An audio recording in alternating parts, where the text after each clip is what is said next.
Olá! Nessa aula de introdução à lógica matemática, veremos conteúdos que estão descritos lá no bloco 2 da plataforma Moodle. Então, veremos o conteúdo, a definição de proposições independentes e dependentes. Iremos rever a definição de implicações, quando uma fórmula H, uma proposição H implica outra fórmula, e veremos um dos métodos de demonstração, que é a demonstração dedutiva. Inicialmente, nós precisamos relembrar que duas proposições quaisquer, elas podem assumir valor lógico verdadeiro ou falso. Então, cada proposição pode assumir valor lógico verdadeiro ou falso. Se trabalhamos com duas proposições, isso significa que podemos ter 4 combinações de valores entre essas duas proposições. Então, vejamos como a gente pode descrever isso através de uma estrutura que a gente chama de árvore, e é muito comum na área da lógica. Então, analisando o que pode acontecer com a primeira proposição, nós vimos que a primeira proposição pode assumir ou valor verdadeiro ou valor falso. E agora a gente vai analisar o que acontece com a segunda proposição. A segunda proposição também pode assumir valor verdadeiro ou valor falso. Então, vejamos. Neste primeiro caso, nós temos a combinação de valor verdadeiro para a primeira, verdadeiro para a segunda. Nesse segundo caminho, nesse segundo caso, nós temos verdadeiro para a primeira e falso para a segunda. Neste terceiro, falso para a primeira e verdadeiro para a segunda. E neste último, falso para a primeira e falso para a segunda. Então, nós temos que essas duas proposições podem assumir 4 valores lógicos, 4 alternativas ou 4 combinações de valores lógicos. Só abrindo parênteses, caso a gente tivesse 3 proposições simples, essas proposições poderiam assumir 8 valores ou 8 combinações de valores. Então, vejamos. Nós vamos definir proposições independentes da seguinte maneira. Duas proposições são ditas independentes quando em suas tabelas verdades ocorrerem todas as 4 alternativas. Então, feito a tabela verdade, nós deveremos ter as 4 combinações: verdadeiro, verdadeiro, verdadeiro, falso, falso, verdadeiro e falso, falso. Quando ocorrem os 4, as 4 alternativas, significa então que as proposições elas são independentes. Já no caso de proposições dependentes, nós diremos que duas proposições, elas são ditas dependentes quando em suas tabelas verdades não ocorrerem pelo menos uma das 4 alternativas. Então, pode ser que não ocorra a alternativa VV, ou a VF, ou a FV, ou a FF, ou até duas delas ou mais. Então, caso duas proposições elas sejam dependentes, ou seja, quando não ocorrerem as 4 combinações de valores, a gente vai dizer que existe uma relação entre essas duas proposições. Então, guardem isso. Proposições independentes, temos as 4 alternativas de combinações de valores. Proposições dependentes, uma ou mais das combinações não irão ocorrer na tabela verdade. E aí, nesse caso, existe uma relação entre as proposições. Vejamos então um exemplo. Analisando essa tabela verdade da proposição R e da proposição S. Então, vejam que aqui o objetivo não é construir a tabela verdade. Eu acredito que vocês já saibam como fazer. Então, veja o que acontece quando a gente analisa as 4 possíveis combinações de valores. Então, nós temos, olha, falso, falso, verdadeiro, verdadeiro, falso, verdadeiro, verdadeiro, falso. Então, a gente pode dizer que as proposições R e S, elas são independentes, porque na tabela verdade, ao analisar as combinações de valores, nós encontramos as 4 combinações possíveis de valores entre R e S. Vamos para mais um exemplo. Vamos analisar agora a tabela verdade da proposição Q e S. Vejam que ocorre a combinação verdadeiro, falso, verdadeiro, verdadeiro, verdadeiro, verdadeiro, verdadeiro, falso. Então, vejam que nesta tabela ocorrem apenas duas combinações de valores. Verdadeiro, falso, que se repete na primeira e na última linha, e verdadeiro, verdadeiro, que se repete na segunda e na terceira linha.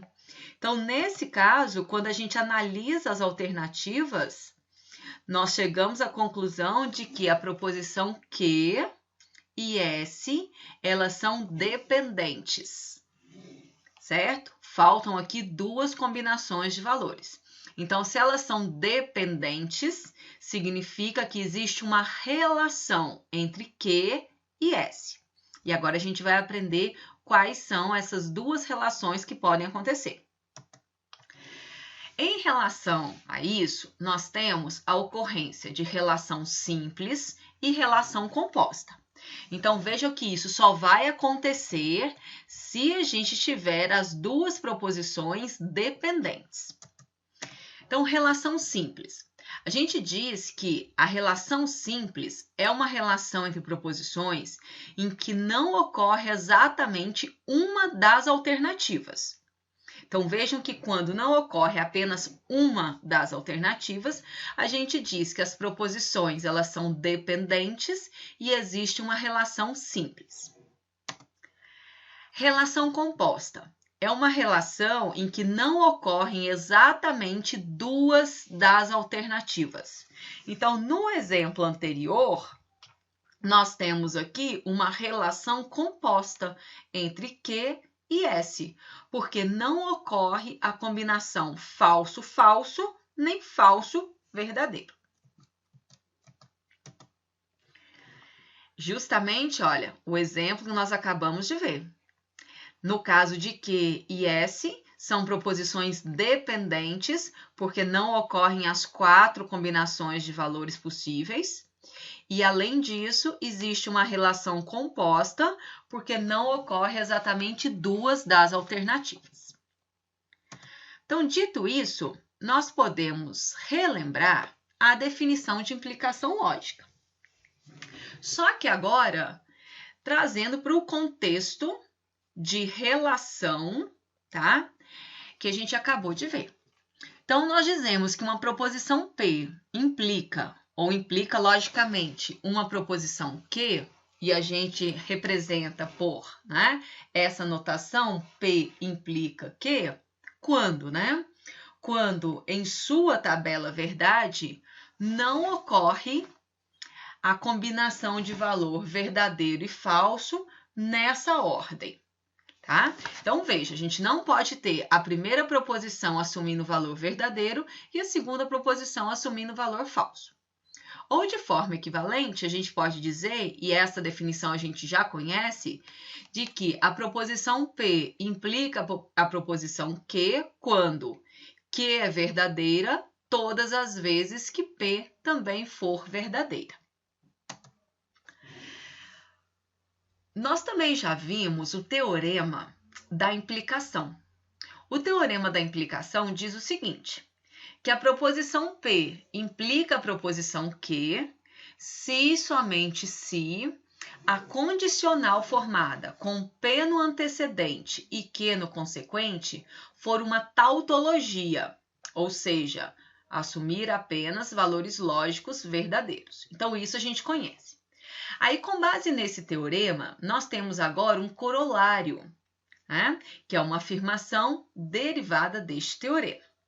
Então, sejam P1, P2, Pn proposições simples que foram dadas. Vejam que aqui nós estamos considerando uma proposição composta P, que é definida com base nessas proposições simples. Então, se a gente tem que essa proposição P implica a proposição Q, então, teremos também que a proposição P, quando a gente substitui P1 por P1', P2 por P2', Pn por P3', também irá implicar a proposição Q com as mesmas substituições, para quaisquer que sejam as proposições simples ou compostas. O corolário pode parecer um pouco confuso, mas na prática é bem simples. Então, vamos ver um exemplo. Vamos supor que a gente esteja analisando a relação de implicação da proposição R, que é uma condicional, com a proposição que é essa disjunção. Então, analisando, né, a relação de implicação de R com Q, a gente pode verificar que Q sempre será verdadeira quando R for verdadeira. Ou, olhando de outra forma, nós podemos também chegar à conclusão de que há implicação, porque não ocorre na tabela verdade a combinação de valor verdadeiro para R e falso para Q. Então, a gente chega à conclusão de que R implica Q. Se nós substituirmos a proposição P em R por R ou S e a proposição Q por M e fazermos a mesma substituição nesta proposição Q, dando agora um outro nome, chamando ela de P. Então, veja, ó, quem eu substituí no lugar de Q na primeira? M. Então, aqui nós vamos ter não M. Ou, quem está no lugar de P? Se P, então Q. Bem, quem está no lugar de se P, então Q, é a condicional com R ou S no antecedente e M no consequente. Então, ao fazer a mesma substituição, nós podemos afirmar que, pelo corolário, R também implica Q. S também implica P, sem que a gente tenha que construir uma nova tabela. Vejam que a estrutura ou a forma das proposições, ela não muda. Em R eu tenho uma condicional, em S também a condicional. Em Q, uma disjunção, em P também uma disjunção. O que importa? Que a gente faça sempre as mesmas substituições. Então, vamos supor que aqui eu tenha chamado, num outro exemplo, chamar P de A, Q de B. Então, ao substituir aqui o Q por B, o P por A, eu também teria a implicação da proposição R na proposição Q, porque a gente mantém a estrutura. Então, vejam que não é necessário que a gente refaça a tabela. Na atividade avaliativa 3, tem uma questão para vocês justificarem a implicação de duas proposições, justamente baseado neste corolário, certo? Então, vamos continuar. Um outro conteúdo que está lá no bloco 2 é a parte de demonstrações. Então, a gente tem alguns tipos de demonstrações, mas eu gostaria que a gente se detivesse mais na demonstração dedutiva, tá? Demonstração dedutiva ou método dedutivo. Qual é a ideia desse método? Esse método, ele utiliza de teoremas, ou seja, de afirmações que nós já sabemos serem verdadeiros, para que a gente demonstre uma outra afirmação. Então, suponha que nós tivéssemos a intenção de provar que P e Q implica P. Então, eu quero demonstrar esta implicação. Então, nós vimos anteriormente que a gente pode construir uma tabela verdade e verificar através da tabela verdade a implicação. Só que aqui na demonstração dedutiva, este não é o objetivo. Aqui a gente não usa a tabela verdade. Nós vamos utilizar teoremas. Vejamos, o que a gente sabe? Nós sabemos que se há implicação, significa que a condicional formada com P e Q no antecedente e P no consequente, ela vai ser tautologia. Então, nós vamos demonstrar aqui fazendo algumas outras pressuposições. Nós vamos assumir que uma condicional ela é equivalente a uma disjunção. Eu posso escrever uma condicional como sendo a disjunção da negação do antecedente com o consequente. Nós também vamos considerar que P ou a sua negação, sendo P qualquer proposição, é equivalente a T, a true sempre. Por quê? Se o P for verdadeiro, o não P é falso, mas a disjunção já vai dar verdadeira. Se o P for falso, a sua negação vai ser verdadeira, e aí a disjunção também continua sendo verdadeira. Então, como é que a gente deve proceder? Nós vamos proceder iniciando do teorema da implicação. Então, a condicional formada pelas duas proposições, P e Q e P, ela é tautologia. Então, se a gente consegue demonstrar isso, nós demonstraremos a implicação. Então, passo 1, nós vamos construir a condicional. Passo 2, nós vamos realizar ou fazer substituições que sabemos serem verdadeiras. Então, essas substituições, elas precisam vir de teoremas. Esses teoremas, não se preocupem que vocês não precisam decorar, tá? Nós já vamos ver uma tabela ali agora com alguns teoremas. E passo 3, nós precisamos concluir a tese. Então, nós temos uma hipótese, queremos chegar na nossa tese. Mas qual seria a tese? A tese é de que H implica G, se e somente se, a condicional é tautologia. Então, eu preciso demonstrar que a condicional é tautológica. Esta é a minha conclusão. Então, vejam, aqui nós colocamos uma tabela, que está lá na apostila, chamada de Teorema 3. Esse Teorema 3, ele nos traz 15 teoremas, na verdade, ou propriedades, que são verdadeiras dentro da lógica matemática. Por exemplo, A1, a dupla negação é a mesma coisa que afirmar alguma coisa. A conjunção de P e P é o próprio P. A conjunção de P e Q é equivalente à conjunção de Q e P.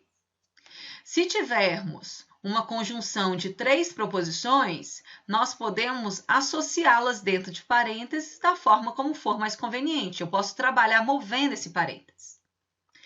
Aqui, ó, P e T. Lembra que esse T é uma proposição sempre verdadeira, né? Então, ó, P e T é equivalente ao próprio P. Se o P for verdadeiro, dá verdadeiro. Se o P for falso, a conjunção dá falsa. Então, aqui nós temos descritos as 15. Olha, as duas últimas são as regras de De Morgan. Negação de uma conjunção, negação de uma disjunção. Então, olha, eu mudo o conectivo que está dentro do parênteses, o E transforma em OU, o OU transforma em E.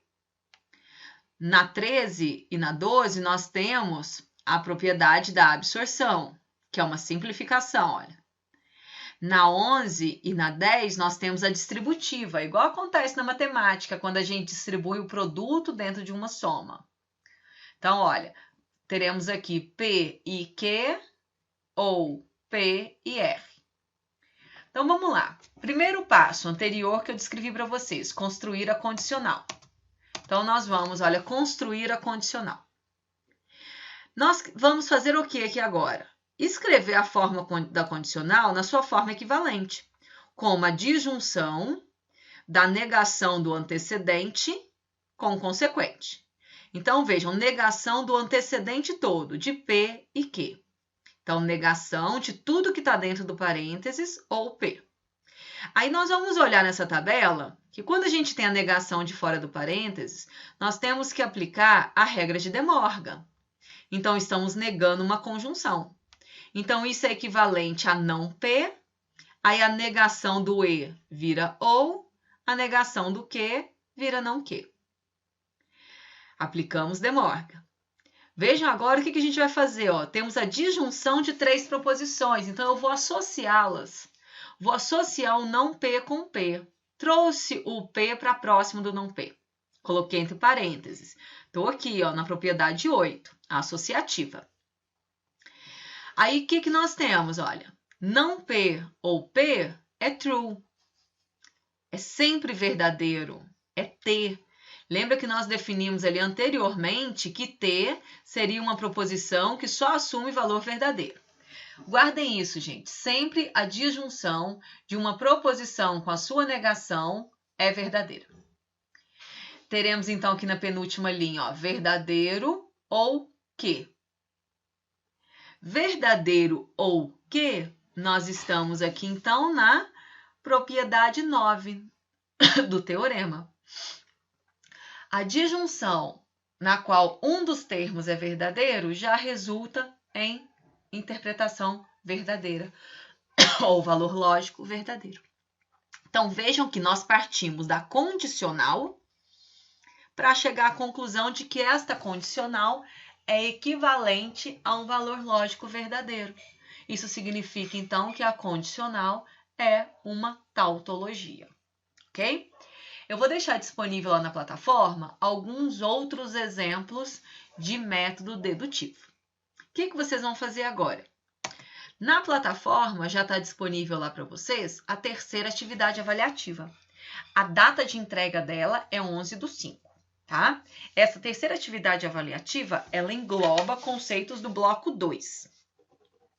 Então, eu sugiro que vocês deem uma olhada nos conceitos primeiro do bloco 2, antes de realizarem a atividade avaliativa.